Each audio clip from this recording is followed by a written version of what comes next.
Ferrari 488 GTB review. We have entered the fifth decade of the mid-engined V8 Ferrari.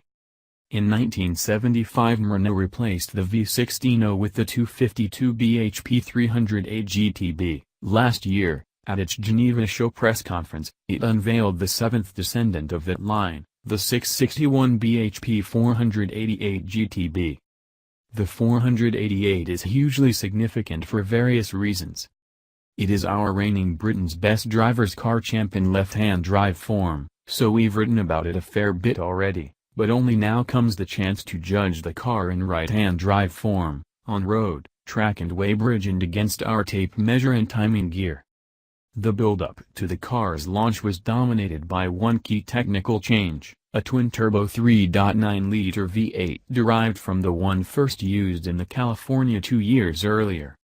It makes for sizable gains in peak power and torque relative to the atmospheric V8 and the 458 Italia and delivers the required improvement in fuel economy and reduced emissions. The logic of the car's nomenclature is also new. The 488's predecessors have flip-flopped between different rationales for their numerical identities since departing from the one that seemed to make the most sense, the first two digits of the name representing engine size and the last the number of cylinders, hence 308, 328 and 348. Ferrari departed from that logic with the F355 but returned to it with the 458 Italia. And now it has departed once more, choosing unitary displacement, or volume of one cylinder, to define a model name, as it once did with its V12 cars. Perhaps this car should be called 398 GTB, with an extra character allowed somewhere to represent those turbos.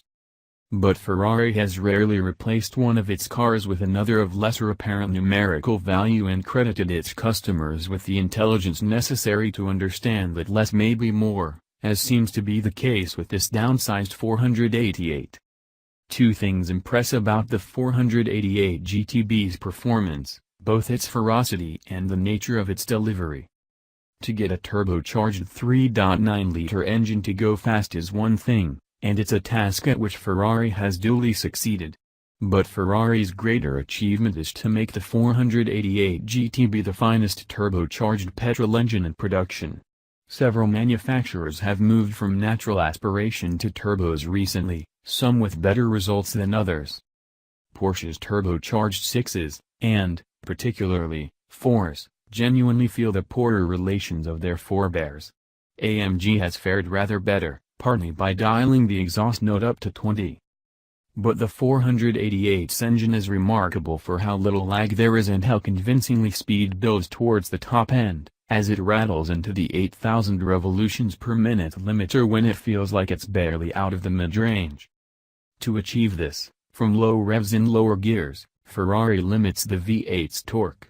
Its engineers say that to release it all would result in a characterless spark and a delivery that wouldn't reward you for using more revs. Nonetheless, what you get is a car that will go from 30 to 50 miles per hour in fifth in 2.2 seconds, which is precisely the same time as it takes to go from 100 to 120 miles per hour at surges that broad. Yet, because you're aware that aerodynamic drag and other acceleration limiting factors rise with speed, this really feels like an engine that gets better as you drive it harder. By coincidence, we figured a BMW M2 straight after the 488 GTB. Its engine felt breathless towards the top end, as if the last 1,000 revolutions per minute weren't worth dealing with, not uncommon with turbocharged units. But the 488, by way of contrast, knocks into its limiter like it has another 1,000 revolutions per minute still to go. Meantime, there is so little lag that it's mostly unappreciable, and it may even make the chassis more playful, while the old Ferrari flat-plane howl is around 80% retained. For perhaps the first time, then, so much is added by gaining turbochargers that it more than equals what has been taken away. And the efficiency there therefore? It depends. Drive calmly and you'll see 20 miles per gallon. Drive on a track and you'll more than have that.